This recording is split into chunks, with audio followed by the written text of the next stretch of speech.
Thought you were better when you first met? My, jeez. Sin's always back and forth between liberal and republic. It must be hard on him. Books! Ooh, Doll Knight series. Ooh. Really? Frigate, let's go. Long ago, in a certain village, there lived a young boy who was 13 years old. His name was Pedro. Pedro was a small boy, not very strong, but his fingers were dexterous enough to astonish anyone. When he moved his winning knife, the wooden blocks would turn into birds and wonderful creatures as if by magic. The boy spent his days with the crafts of his life. One day, strange travelers came by at the village. An old man with sharp eyes and a large man in black garb casually strolled into the general store, whereupon their eyes were drawn to a wooden bird, so cunningly carved that one could almost hear the wings beat the air. It was Pedro's latest creation. After inquiring with the owner of the general store, the old man and his escort came upon the little house where Pedro lived. And the first words were for him were, "Prepare your things, we're leaving for the city." Pedro's eyes widened in shock and at the order. "What is this?" he cried. "Who are you people?" And he... Oh, damn it. Okay. Yeah, his eyes fell on the large man in black. Pedro's words caught in his throat. The old man chuckled. "So you did notice. I thought you would." From the old man's fingers stretched transparent threads. He gestured at the black-garbed man growled very graciously. The immense man was a clockwork puppet. "He is a black priest," the old man said. "My finest work." His wrinkled face ceased further as he smiled shyly. Okay, sorry. He was famous. He was the famous master, Capri Oratolia, a puppeteer known throughout Willinua. Oratior fixed Pedro with a beady eye. You could craft something even greater than this. Does the mere thought of it excite you? No more words were needed. Tossing his carving knife into a sack, Pedro fixed his cap on his head and greeted a new master by saying farewell to his old home.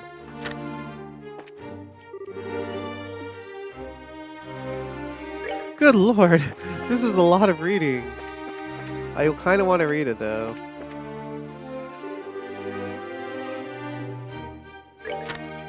The years passed swiftly for Pedro and Oratoria's workshop on the outskirts of the capital. Under the tutelage of puppeteer Capri, he learned the techniques to build clockwork puppets and the skills to make them dance and perform. After 3 years of training, he completed his own masterpiece, a doll of noble bearing dressed in armor with gleaming blue helm. If Capri's masterwork, the Black Priest, was a martial arts type focused on maneuverability, then Pedro's blue puppet was a well-balanced swordsman. It counteracts as if turned aside, the Black Priest's punches and kicks were the very image of a graceful knight. "What will you call it?" Capri asked. Pedro had no answer. He had been so focused in the creation that he hadn't actually thought of one.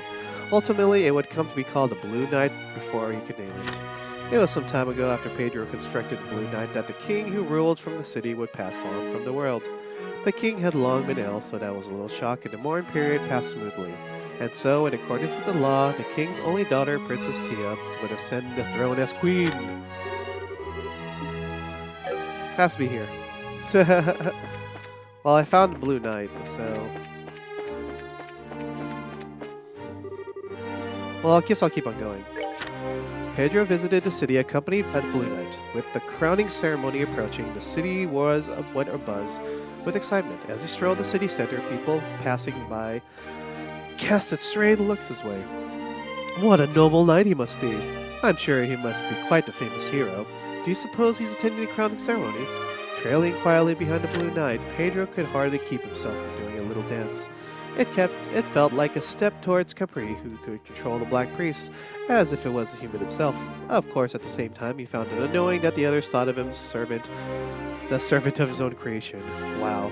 It was on his way back to the workshop outside the town that Pedro's humming was interrupted by a scream. "No! Please stop!" cried a voice from the woods. Oops. Heh, no one's gonna save you, a man growled. "Give up and give in." From the looks of things, some thuggish man had a girl cornered. Dainty and clad in a white dress, the girl's searching eyes sought desperately for a way to flee from the danger. Pedro squandered the soldiers and lured his captors, swallowing his eyes, and he set his fingers in motion. The Blue Knight charged forward. Upon seeing the Blue Knight appear like a shadow from the heart of the forest, the men harassing the girl could only gape in amazement. "Leave the girl and leave this place," the Blue Knight declared from the depths of his helm. This was the ventriloquism that the old master had drilled into his head as a secret of puppeteering. Who the hell are you? Get out of here before you get hurt." "Fools!" With the jab from his clockwork fist, the Blue Knight knocked back the man holding the woman and pivoted swiftly to quick both men away. "Are you hurt, young lady?" "No, I am well."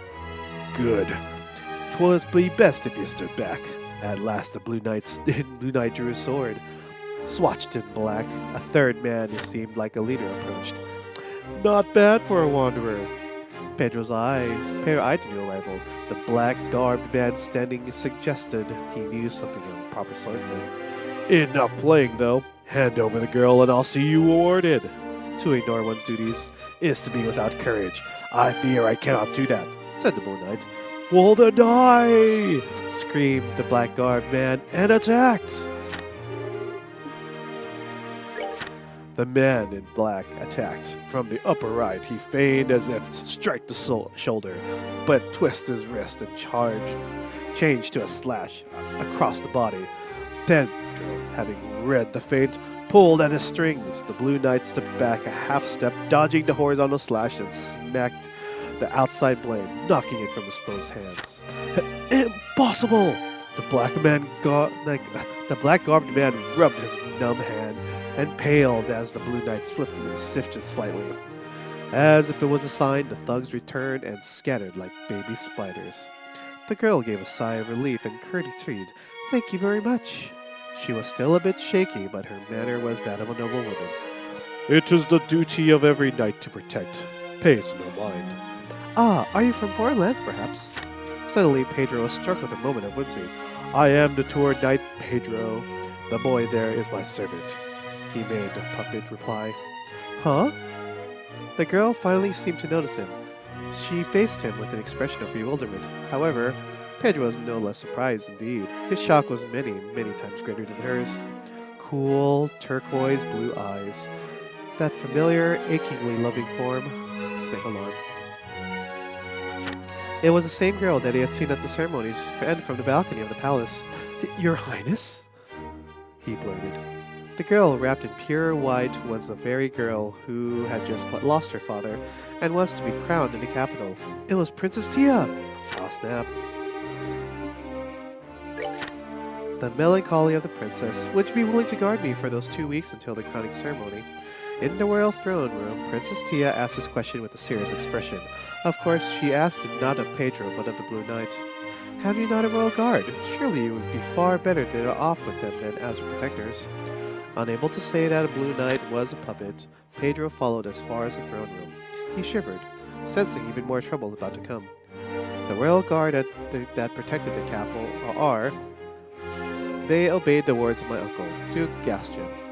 Even before they abandoned me and they fled, Princess Tina said softly. Okay, Duke Gaston was a man surrounded by bad rumors. It was an open secret that he took advantage of the previous king's illness to line his own purse. The man in black you confronted, Sir Pedro, I am sure that was my uncle's second command. All of it was planned. Princess Tia's sky blue eyes clouded. At this point, the kindly Pedro could hardly refuse the role of escort. Understood. I shall accept your reward, he had the Blue Knight reply.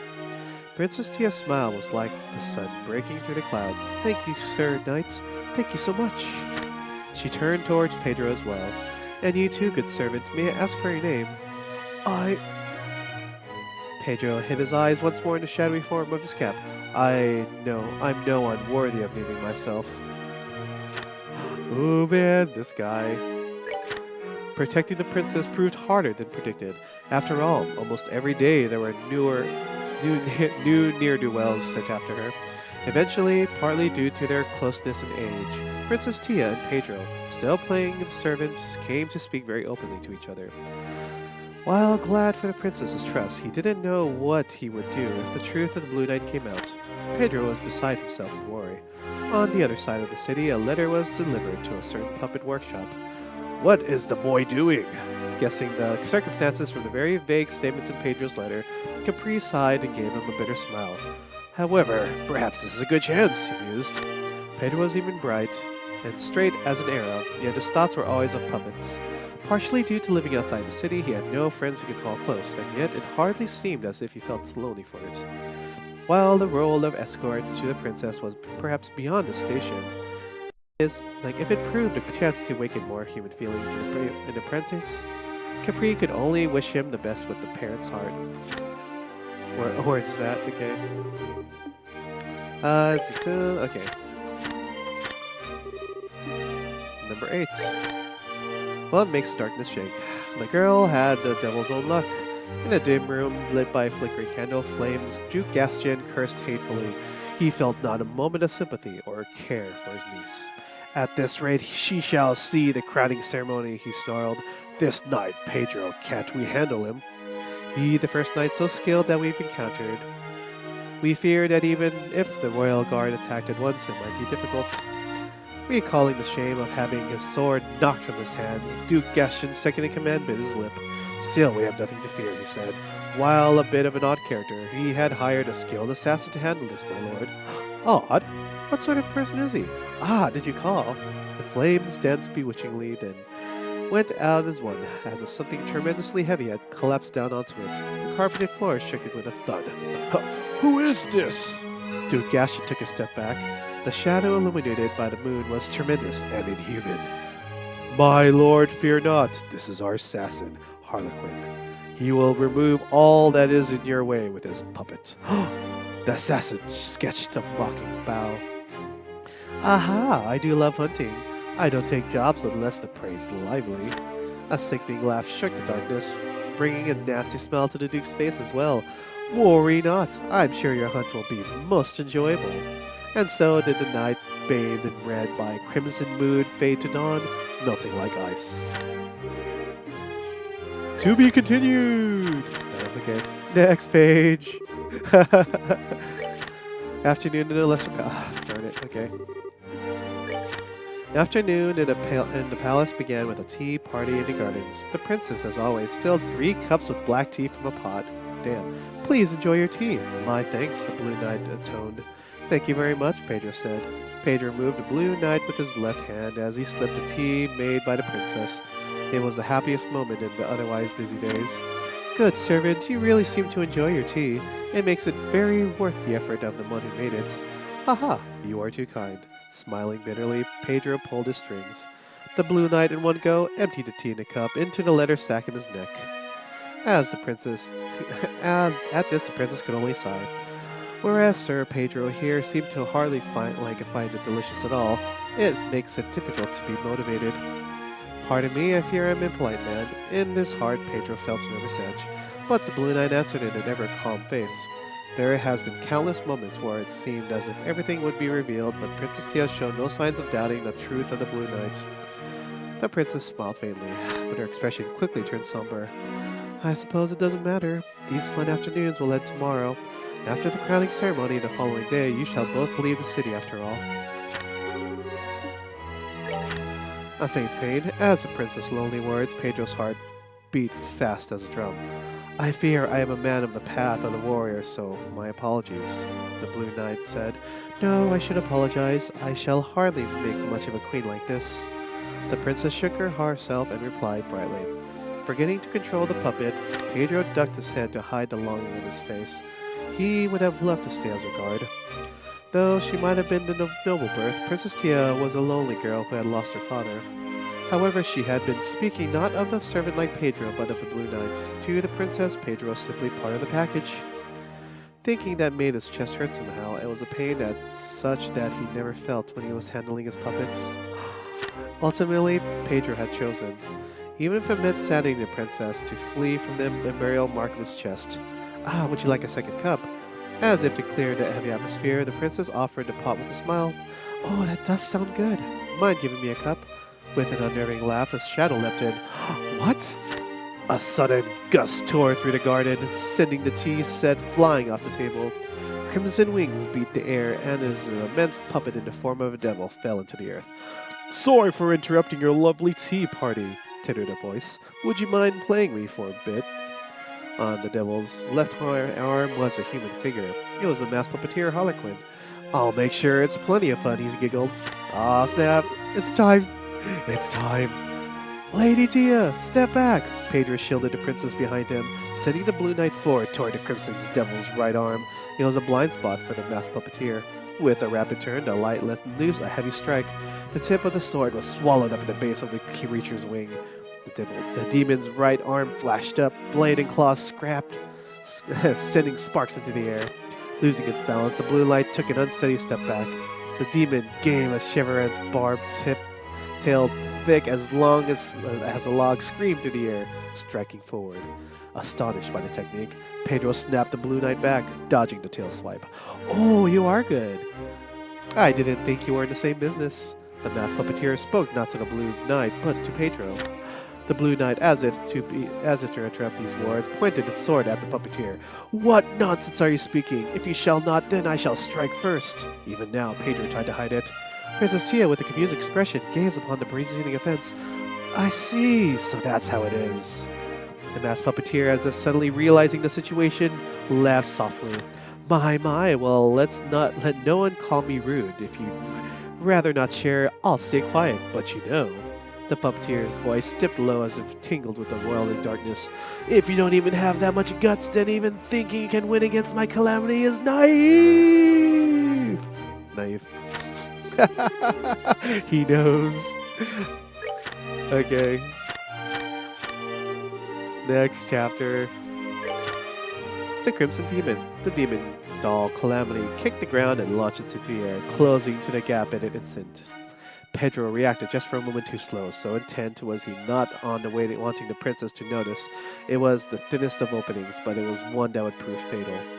First, the sword was knocked from the clockwork hands, then the claws continued to dig in, cutting through the blue armor like butter. Oh my, what's wrong?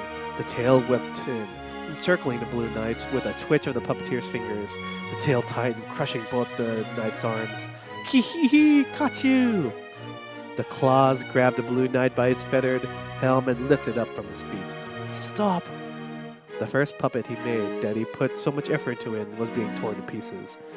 Pedro lost himself for a moment and ran forward. You are so impatient. No need to worry. I was going to give him back. The Crimson Devil held the Blue Knight high and threw it down towards Pedro. Gah! The Blue Knight crashed into Pedro and bowled him over. He lay in a crumpled heap upon the lawn, under the body of a puppet. Please stop! The princess stepped between the fallen pair and the masked puppeteer, his arms spread wide open. I offer myself to you, and in return, I command you cease this senseless violence. Oh shoot! Princess, no! Don't do it!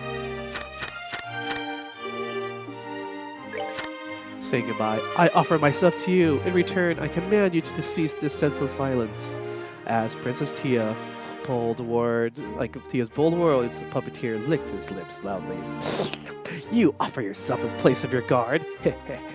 Why do you bring tears to my eyes, princess? You mustn't, Lady Tia. Barely conscious, Pedro desperately tried to use words together. He had not the energy to use ventriloquism. My master, Pedro's fine. Leave me to him. Hurry, run. Sir Pedro, silence. At the prince's angry words, Pedro managed to open his eyes fully, for those words were addressed most surely to he, still garbled and acting the servant. You knew? I'm sorry. I pretended not to notice. The princess smiled in a sad, lonely way, then turned to the puppeteer again with a dignified expression. Now, take me to my uncle. Oh my goodness, she knew! Oh my, what a princess you are. I bet you would have made quite the queen too. The demon slowly stretched out his right arm. When the princess stepped in, it began to beat its crimson wings. Sir Pedro, thank you very much. This last week was very fun. These words of goodbye snuck into his brain. As he watched the scarlet shadow be swallowed into the blue sky, Pedro's consciousness slowly faded into the darkness. Oh, oh no! Pedro, no! Oh man. Okay, chapter 13. Now I'm invested, man. I'm invested. The cost of deceit. Next morning, when Pedro opened his eyes, he found himself in a room in a doll's workshop. Safe on his familiar, firm bed, he felt a rush of relief. It had all been a dream. Capri called out from the workshop, "Oh, how are you feeling?" Pedro craned his neck. On the workbench in his back, he glimpsed disassembled blue parts spread across the wood. He leapt up, panicked. It wasn't a dream! It seemed Capri had used the Black Priest to bring Pedro as the broken form of the blue puppet or knight back from the castle. It's my fault. Pedro's eyes trailed over his former masterpiece, now reduced to junk. His memory then trailed back over cool turquoise blue eyes, a warm smile like a ray of sunlight, and fine fingers poured black tea. Pedro ground his lip between his teeth. The Blue Knight wasn't good enough. If I had any talent as a puppeteer, I would have been able to protect the Princess Tia. Ah, it seems you still don't understand, Capri muttered. His face took out a rare expression of severity. What you lack is here. In a forceful motion, he jabbed his finger against Pedro's chest. Pedro could only blink in shock. Ah, he knows!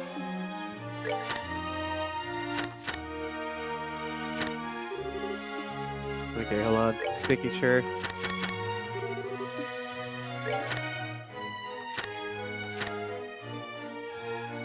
Okay, cool. So next one, 15. A little decision. Her Highness knew the truth of the Blue Knight, and yet she chose to pretend not to. Do you really not understand why? Because... Unexpectedly, in the depths of his mind, he had a flash of insight. Sir Pedro, silence, she said, and then I pretended not to notice. She recalled the sad, lonely smile she gave when she revealed it. Something hot boiled up in his chest. Pedro raised his hand and fixed Capri with an intense gaze. Master, I beg of you, help me repair the Blue Knight. The old man studied his face. The masked puppeteer you fought is a man feared like a demon in our trade. A half-baked man can't hope to match him. Do you understand? Even so, I will, for the person who believed in me. When he said this, Capri's smile broadened as if someone grand had just fallen in his lap. It was the day before the crowning ceremony. At the palace, the prince's absence had been noticed, and the royal keep fell into an uproar from top to bottom. There's a card! Yay! I found it! Oh, look what I found. Oh, I get it. I guess this is technically considered a Republican territory. It's absolutely a foreign dance. And the Blue Knight is a character from a novel, I think. Oh, yeah. Anyways, I got a feeling this next one is the last of them. Dance of the Valorious. Well, what could it be? Okay.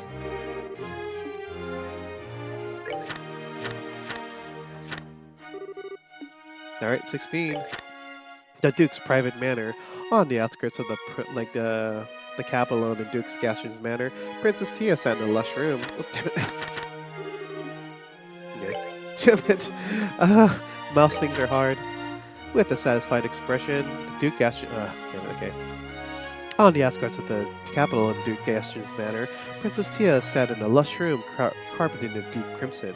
It's perfect for you, Princess. With a satisfied expression, Duke Gaston glared at his bound prisoner. What do you intend to do after the crowning ceremony today? Princess Tia asked in a quiet voice. The Duke shrunk in a bit under her icy gaze. I am afraid you will be absent, and so the throne and the staff will be offered to me, the second in line. Do you believe the people will accept you? To change the subject, Tia, I have found something willing to accept you as a bride. Seeing the sky-colored eyes wavered for a moment, the Duke smiled with renowned confidence. He is the second imperial son, and quite the connection. The Duke's smiles widened. While you learn the joys of womanhood in a new land, you can leave the rest to me. It was a cowardly plan. Certainly it wasn't a scenario that would be accepted for the Duke to take the throne in place of her first heir. However, it was different if the princess were to marry. If that were to pass, anyone could see the Duke Gaston's ascent to the throne was all but a done deal. My lord, it's about time. At his second-in-command's comment, the Duke stood. I am sure you are quite tired from the daily attacks. Take a chance to rest and recover. I can't read. The Duke gave a chuckle at his own shamelessness and left the room. At that moment, that won't be happening! There was a tremendous crash and a glass window exploded into glittering powder. Yeah, Pedro, what a boss! And so the boy becomes a man. Like a graceful leopard, a tall knight clad in blue armor leapt through the window. Following behind him was a small boy wearing a cap. Princess Tia, I'm sorry, I know I'm a bit late, he said. Sir Pedro! So you did come after all, as a tremendous smile floated onto the prince's face. Somewhat embarrassed, the boy returned the smile. Their eyes locked and words unsaid passed between them. Hey, there's a time and place for things. The Duke, having been completely ignored, was sputtering in anger. As the Duke sheathed his second command was steadily sneaking up on the still-bound princess. He reached out his hand for the prince's shoulder. The Blue Knight leapt forward like a bolt from a crossbow. Blark! The pitiful second command, having taken a direct punch from the Blue Knight, collapsed against the wall, unconscious. That's a bit much. Duke Gashin, now white as a sheet, fled the room in his stumbling lurch. Princess Tia, let us hurry. Your crowning ceremony begins soon. Yes! Escaping the manse, the two were pursued by the Duke and his guard. However, as if to obstruct the path, a scarlet shadow fell down, shaking the ground. Sorry, but I'm going to have to get your way. I'm afraid thoroughness is the #1 part of being a puppeteer, after all. The way he spoke made it hard to believe it was just a job. It was the masked puppeteer Harlequin and the Crimson Demon Doll Calamity. Oh no! What's going to happen? White blade met deadly claw. Blue and red twisted around in blinding fashion. The cover to the flight has been cleaved off. Oh, you're moving better, Harlequin exclaimed. Surprisingly, the Blue Knight's movements were just a little bit faster than that of the Crimson Devil Puppet Calamity. I broke it all to pieces too, but it fixed back up in just one day. Looks like the old man found himself a good apprentice. You know my master? Harlequin's fingers twirled his fingers, and Calamity fluttered his wings and slowly lifted into the sky. We have a bit of a history, yes? He giggled. But forget about that. What will you do after this? As he howled these words, the red puppet swooped down. Pedro pulled the strings back, and the Blue Knight narrowly avoided the grasping claws. Or this! Smooth as flowing water, Calamity sent out his log-like tail to swipe at the knight. Pedro's threads flowed down and to the right, dropping its center of gravity. The Blue Knight shifted its sword to a slant and redirected the force of its tail upwards. Or this! Calamity swung his horrid head around and charged straight forward to Blue Knight's torso. Pedro snapped his threads upward and to left this time. The Blue Knight, who had let himself fall slightly back, now slashed his sword down in a blur of lights. With a small present clacking sound, there was crimson wing on the right side of the puppet was honed straight off. Damn, he did it! Slightly panicked, the masked puppeteer wrenched back at the strings and put space between himself and the Blue Knight. Hey, how about we call it a draw here? Knowing it was hopeless, Pedro still offered. As he expected, a happy voice called back, Now, don't make bad jokes like this. It's been too long since I had this much fun after all. Seemingly drunk on warped joy, Harlequin twisted his hands about in a complex manner. It was almost looked as if he were drawing magic circles in the air. I didn't think it'd end up like this. Using this, he giggled. Calamity crossed both arms and crossed his body as if holding itself. Slowly, a burning scent filled the air. A cold chill ran down Pedro's spine. He sent to moving the Blue Knight, but realized the princess was behind us. You can regret it in your next life! Harlequin screamed. Yeah. The Crimson Demon took an imposing stance. Its massive jaw creaked. There was a rushing of air, and then a ball of brilliant flame spewed forth. The area was engulfed in a violent pillar of swirling fire. The Blue Knight, Pedro, and the princess were all swallowed by the inferno. So that's how it is. Guess it was kind of a pity to end it here, huh? Gazing at the roaring flames, Harlequin muttered regretfully. However, his eyes soon narrowed and puzzled. No scent of meat, roasting, or metal melting reached his nose. What? The crimson maelstone began to swirl faster, and the center suddenly parted as if blown apart from the inside. From the middle rose a blue twister. Uh-oh. From within the flame, the Blue Knight rose. Across from the soldier's shoulders, Pedro and the Princess Tia could be clinging, hale and hearty. What had blown away like a raging flame was its tremendous two-handed sword. Spinning the enormous blade like a whirlwind, a butterfly made of flame danced above the Blue Knight's head. It was a fascinating scene. You think that'll work? Harlequin began gesturing again. It seemed he intended to launch another fireball. I won't let you! Pedro cried, splitting through the walls of flames. The Blue Knight forced his way forward. In the next moment, Calamity horned head was cleaved perfectly in two. Absolutely wonderful! The fireball, moments from release, puffed up within the crimson puppet and caused a small explosion. Flung by its shockwave, the Blue Knight was tossed into the air. Pedro braced both legs and managed to catch it. Sir Pedro, are you alright? I'm fine, yeah, but don't think there's any saving him. Though Harlequin may have been a foe, his was still a life that had been taken. Pedro felt the guilt of such a deed strike him. Princess Tia, seeing Pedro so troubled, enveloped him in her arms. I'd appreciate it if you wouldn't kill me off so easily, said a whispering voice from inside the pillar of flames. The voice seemed somehow satisfied. I applaud your efforts, young man. I backed down nicely this time. Looking forward to when we meet again. Ha ha ha ha ha ha ha! The ground shook, and the red and black shadow launched skyward and disappeared from sight. Pedro and the princess looked at one another and burst into relieving laughter. Oh man. The boy and the girl and one puppet left for the capital on light feet, while the masked puppeteer fled through the deep forest riding his scorched creation. Stopping suddenly, the masked puppeteer spoke to the shadows in the trees.